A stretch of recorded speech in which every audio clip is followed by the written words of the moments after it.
Welcome to our deep dive Oh, into neurodegenerative diseases. okay. Today we're going beyond the basics, Yeah. to explore the common threads linking these complex conditions. Okay. We've got excerpts from some dense medical textbooks, Uh-huh. and we're going to break them down into key insights Okay. that you can actually use. We're talking Alzheimer's, Parkinson's, ALS, even prion diseases, Oh. ready to unravel the mysteries of neurodegeneration. Absolutely. It's fascinating how these diseases, while affecting different parts of the brain and having distinct symptoms, actually share surprising commonalities in their development and progression. All right, let's start unpacking this. First off, how do we define a neurodegenerative disease? It's not just memory issues, right? Exactly. Neurodegenerative diseases involve the progressive loss of brain function, impacting thinking, behavior, movement, and eventually the ability to manage daily life. This decline stems from the death of neurons, the essential cell to make your brain work. It's a broader impact on brain function than many people realize. And this impact extends beyond the individual, doesn't it? The sources mentioned the strain on caregivers and families. Absolutely. These diseases place a huge burden on those closest to the patient. The emotional, physical, and financial toll can be staggering. That's a crucial point and something we should circle back to later. But for now, let's focus on those unifying principles. Where do these seemingly distinct diseases actually converge? One of the most striking commonalities is the concept of cognitive reserve. Think of it as your brain's resilience built up through education, engaging activities, and even a healthy diet. So even if the underlying disease is developing a strong cognitive reserve, can delay the onset of noticeable symptoms. Precisely. This principle applies across a range of neurodegenerative diseases, from Alzheimer's to Parkinson's, potentially giving individuals valuable time before symptoms significantly impact their lives. That's actually a hopeful insight. Are there any other unifying features? The source material mentions something about younger onset forms of these diseases. Unfortunately, those diagnosed at a younger age tend to experience a more rapid disease progression and shorter survival times. It's a particularly difficult aspect of these conditions.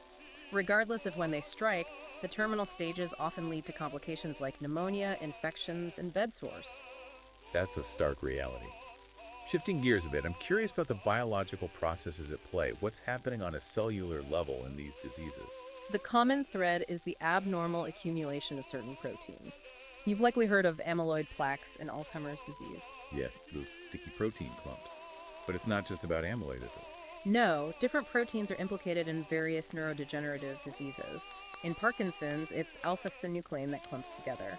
In ALS, you see aggregates of SOD1. These misfolded proteins disrupt cellular processes, eventually leading to neuronal death. That brings us to a rather intriguing concept, prion diseases. The source material explained that these are caused by infectious proteins. Prions really challenge our traditional understanding of disease. Imagine an infectious protein capable of rewriting other proteins, creating a domino effect of misfolding. That's essentially what a prion does. So we've got these rogue proteins causing havoc. What about our immune system? Does it play any role in neurodegenerative diseases? There's mounting evidence that chronic inflammation is a key contributor. It's like a persistent, low-grade fire smoldering in the brain, contributing to the ongoing damage. The research highlighted cells called microglia, the brain's resident immune cells. Aren't they supposed to be protecting the brain? You'd think so, but in neurodegenerative diseases, microglia can become overactivated, releasing substances that harm neurons instead of protecting them. It's a double-edged sword. So the brain's own defense system can turn against it. The research also mentioned the complement system. What's its role in all of this? The complement system is a part of the immune system, but it appears to be overly active in diseases like Alzheimer's. There's even speculation that it tries to clear those amyloid plaques, but ends up causing more harm than good in the process. Okay, so we're seeing this complex interplay between faulty proteins and a dysregulated immune response. But how do scientists study these intricate processes in the brain? Animal models are crucial for understanding disease mechanisms. Scientists often use mice or rats genetically engineered to express human disease genes, providing a window into how these diseases develop and progress. That makes sense. But the source material also highlighted the limitations of these models. Right. It's crucial to remember that animal models are simplifications of complex human diseases. They don't perfectly mirror the intricacies, especially in sporadic forms that arise without a clear genetic cause. So while valuable, These models need further refinement to capture the full picture of neurodegeneration in humans. Now, the source material mentioned something called mitochondrial dysfunction. Can you elaborate on that? Mitochondria are often referred to as the powerhouses of our cells, responsible for generating energy. Like tiny energy factories fueling our bodies. Exactly. However, in neurodegenerative diseases, these factories begin to malfunction, leading to energy deficits and triggering a cascade of problems, including oxidative stress, which can damage cells. So faulty powerhouses and oxidative stress add another layer of complexity. Then there's this concept of network-based degeneration. What does that mean? Think of the brain as a complex network of interconnected regions, like a vast highway system. In neurodegenerative diseases, the damage doesn't occur randomly. It follows specific pathways, spreading through these networks in a predictable manner. So understanding these pathways could be crucial for early diagnosis and targeted treatments. Absolutely. It's like figuring out the enemy's battle plan. Yeah. In Alzheimer's, for example, amyloid plaques first appear in brain regions with high metabolic activity and connectivity, suggesting those areas are particularly vulnerable. So it's not just about identifying the presence of these plaques, but understanding their strategic location within the brain's intricate network. Precisely. And that brings us to the topic of diagnostic biomarkers, those telltale signs that something is amiss. Biomarkers can be proteins found in the cerebrospinal fluid or changes detected through imaging techniques like MRI or PET scans. The source material mentioned AM and tau as biomarkers for Alzheimer's. Could you explain their significance? ANAM is the protein that forms those amyloid plaques, while tau is involved in the formation of tangles, another hallmark of Alzheimer's. Measuring the levels of these proteins gives doctors valuable insights into what's happening in the brain. So it's like piecing together a puzzle using these biomarkers to gain a clearer understanding of the disease process. Exactly.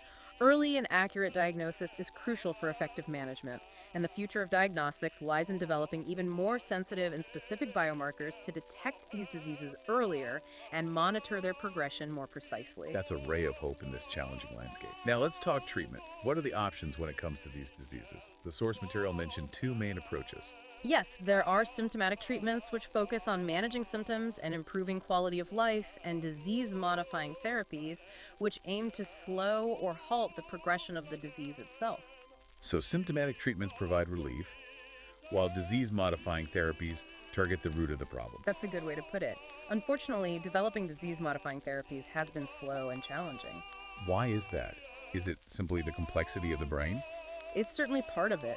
Creating drugs that can cross the blood-brain barrier, a protective shield around the brain, and then specifically target the disease process without causing other problems is a monumental task. It's like trying to hit a moving target in a densely packed area, demanding incredible precision and ingenuity. Exactly. Despite the challenges, researchers are exploring various avenues like immunotherapy, gene therapy, and drugs targeting those troublesome misfolded proteins.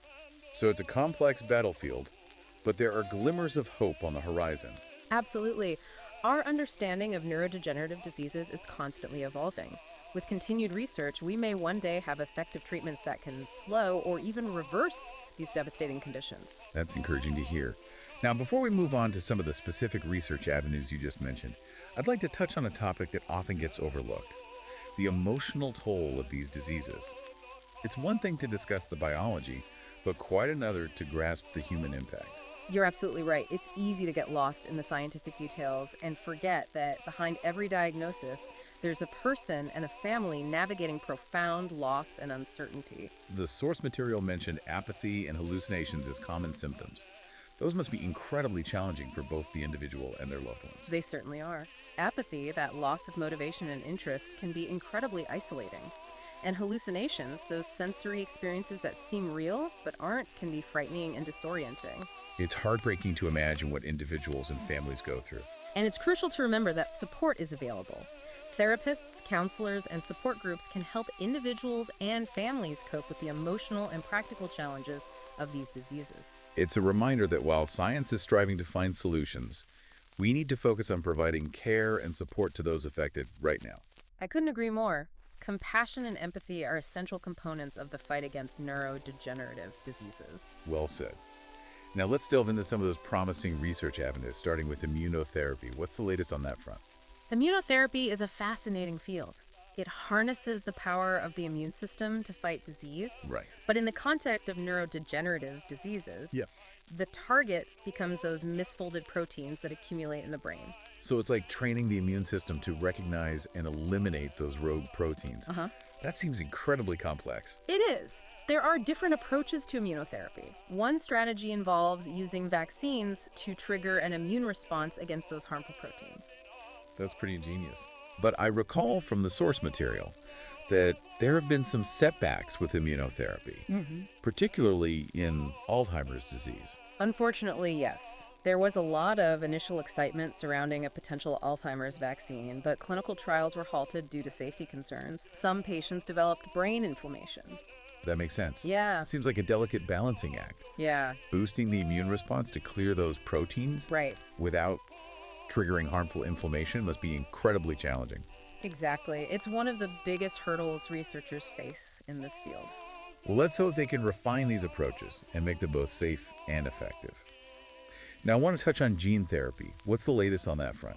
Gene therapy holds immense promise for treating diseases with a clear genetic cause. Okay. Remember those familial forms of neurodegenerative diseases we discussed earlier? Uh-huh. The ones caused by mutations in specific genes. Yes, where a faulty gene is passed down through families. Right. With gene therapy, the goal is to either replace the faulty gene with a healthy copy or silence the expression of the mutated gene altogether. It's like editing the genetic blueprint itself. It sounds almost like science fiction, I know, right? yet it's becoming a reality. Have there been any encouraging results with gene therapy in other diseases? There have been, but applying it to neurodegenerative diseases presents some unique challenges. The brain is a remarkably complex and delicate organ, and delivering genes to the right cells without causing harm is a major obstacle. So it's a matter of precision and safety, ensuring that the therapy reaches the intended targets without causing collateral damage. Precisely. And then there's the issue of targeting specific populations of neurons. Oh, okay. Many neurodegenerative diseases affect certain types of neurons more than others, so the therapy needs to be incredibly precise. It's a tall order, but researchers are up for the challenge, right? What's the current status of gene therapy research in neurodegenerative diseases? Despite the challenges, researchers are making progress. There are ongoing clinical trials for gene therapy in Parkinson's disease and other NDDs. It's a rapidly evolving field, and we're eager to see what the future holds. It's amazing to see how scientists are tackling these diseases from so many different angles, from immunotherapy and gene therapy to drugs that target those misfolded proteins. Are there any other approaches being explored? I vaguely recall something about ultrasound from the source material. You're right, there are some more unconventional approaches being investigated, and focused ultrasound is one of them. It's the same technology used for prenatal imaging, but in this case, it's targeted to specific areas of the brain. That sounds incredible. How could ultrasound possibly help with neurodegenerative diseases? The idea is to use these sound waves to disrupt those protein clumps and potentially enhance the brain's natural clearance mechanisms. It's still early days, but there have been some encouraging preclinical studies in animal models. So something as seemingly simple as sound waves could potentially have a profound impact on these devastating diseases. It speaks to the ingenuity and determination of researchers in their pursuit of solutions for these incredibly complex conditions. I'll definitely be keeping an eye on the research into focused ultrasound. It sounds incredibly promising. Now, amidst all this cutting-edge research, I want to take a step back and consider something that often gets overlooked: lifestyle factors. Can they play a role in neurodegenerative diseases? That's an important point. While we've been focusing on the biological complexities of these diseases, lifestyle factors can indeed influence risk and progression. The source material mentioned the Mediterranean diet. Is that just a fancy way of saying pasta and pizza? Not quite. The Mediterranean diet emphasizes fruits, vegetables, whole grains, olive oil, and fish. It's a heart-healthy dietary pattern that's been linked to a lower risk of various chronic diseases, including some neurodegenerative conditions. So it's about adopting an overall dietary pattern that promotes health and well-being rather than just focusing on individual foods. Exactly. And there's growing evidence that regular physical activity, mental stimulation, and quality sleep can also play a protective role. So while we can't control our genes, we can make lifestyle choices that might positively influence our risk. That's empowering. Absolutely. While there's still much to learn, making healthy lifestyle choices can provide a sense of agency in the face of uncertainty. I like that perspective. Now, I want to shift our focus to the diagnostic side of things. We've discussed biomarkers, but how do doctors actually diagnose these diseases? Is it just based on symptoms? Diagnosing neurodegenerative diseases can be quite challenging, especially in the early stages. Symptoms can be subtle and overlap with other conditions, particularly in older adults. So it's not as simple as checking off a list of symptoms in a textbook. What does the diagnostic process involve? It's a multifaceted process that involves a thorough medical history, physical examination, neuropsychological testing, and often brain imaging. The research mentioned neuropsychological testing. What exactly does that entail? Neuropsychological testing assesses cognitive function. It involves a series of tests that measure things like memory, attention, language skills, and problem-solving abilities. So it helps doctors get a clearer picture of how the brain is functioning, beyond just observing outward symptoms. Exactly. And brain imaging techniques like MRI and PET scans can reveal structural and functional changes in the brain that are characteristic of certain neurodegenerative diseases. I recall from the source material that MRI can detect atrophy or shrinkage of brain tissue. Yes, that's a common finding in Alzheimer's disease and other NDDs. The loss of neurons leads to a decrease in brain volume, which can be visualized on MRI scans. So it's like seeing the physical evidence of the disease process. And what about PET scans? They seem more high-tech. PE scans involve injecting a small amount of a radioactive tracer into the bloodstream. This tracer binds to specific targets in the brain, allowing doctors to visualize things like amyloid plaques in Alzheimer's disease. That's remarkable. So doctors can actually see those protein clumps in the brain. Yes, and there are also PD tracers that can bind to tau, the protein involved in tangle formation. Oh. These imaging techniques have revolutionized the diagnosis and monitoring of neurodegenerative diseases.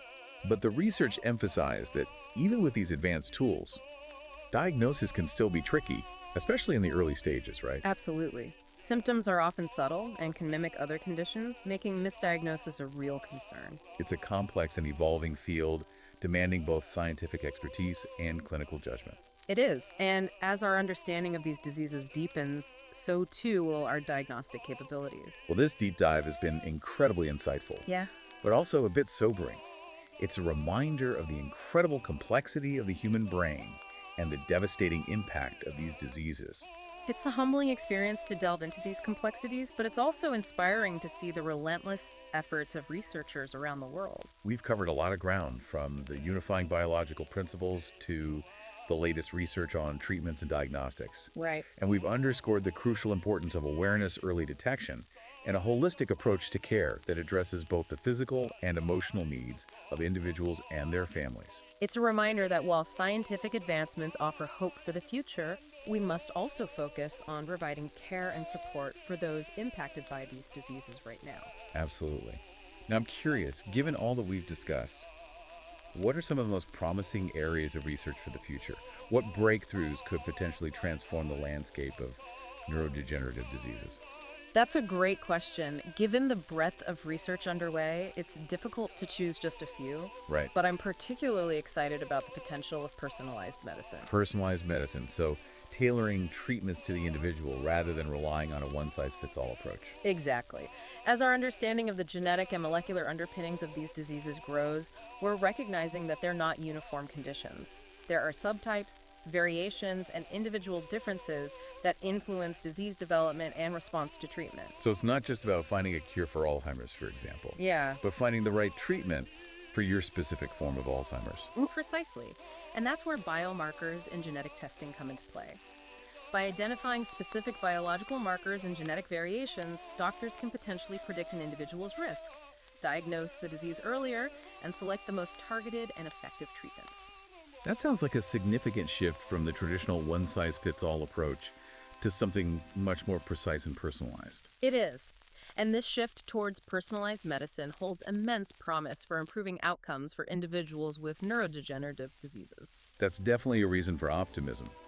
Now, before we wrap up, I'd like to circle back to the emotional toll of these diseases. It's easy to get caught up in the science, but it's essential to remember the human impact of these conditions. You're absolutely right.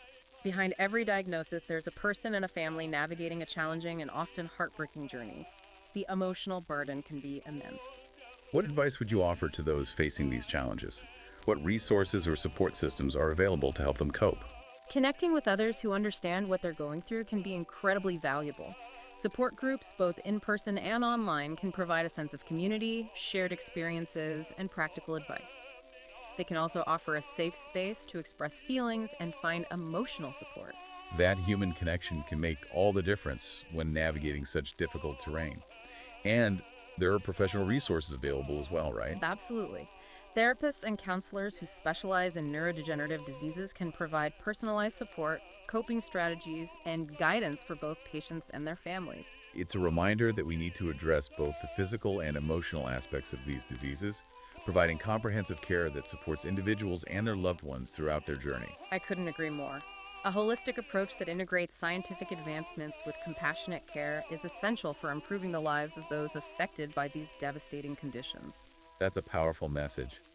Now, are there any other cutting-edge approaches on the horizon that you're particularly excited about? The research mentions stem cells.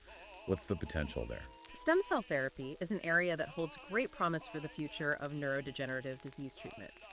Stem cells are essentially blank slate cells with the remarkable ability to develop into various cell types in the body. So could we potentially use stem cells to replace those lost neurons in neurodegenerative diseases?